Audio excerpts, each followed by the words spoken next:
एक जमाने की बात है। नीले नीले समंदर की गहराइयों में एक नहायत हसीन परी रहती थी जिसका नाम नीलम परी था। उसके बाल समंदर की लहरों की तरह नीले और उसके पर मोतियों की चमक जैसे थे। वो रोज सुबह तुलोई आफताब से पहले समंदर के किनारे आती, अपने नाजुक हाथों से मोतियों के फूल चुनती और लहरों के साथ गीत गाती। एक दिन जब वो साहिल के करीब आई तो उसने एक इंसानी लड़के रेहान को देखा जो एक टूटी हुई कश्ती में बेहोश पड़ा था। नीलम परी ने अपनी जादुई छड़ी से समंदर को पुरसुकून किया और उसे बचा लिया। रेहान जागा तो उसने नीलम परी को देखा, एक रोशनी में लपटी हसीन मखलूक। उसने पूछा, क्या तुम ख्वाब हो?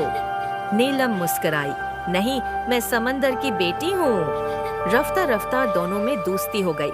रेहान नीलम को जमीनी कहानियां सुनाता और नीलम उसे समंदरी मखलूकात दिखाती। मगर समंदर की गहराइयों में एक स्याह ऑक्टोपस ज़ुल्मार रहता था जो समंदर की ताकत अपने कब्जे में करना चाहता था। एक रात ज़ुल्मार ने नीलम की जादुई छड़ी चुरा ली। समंदर अंधेरा हो गया और सब मछलियां छुप गईं।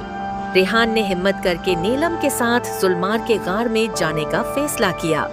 अंधेरों में लड़ाई हुई। रेहान ने ज़ुल्मार की आंखों पर समंदरी नमक फेंका।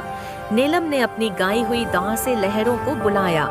लहरें गर्ज कर उठें और ज़ुल्मार को बहा ले गईं। आखिरकार समंदर में रोशनी वापस आ गई। नीलम परी ने रेहान को अलविदा कहा क्योंकि वो इंसान था और वो कभी समंदर में हमेशा नहीं रह सकता था।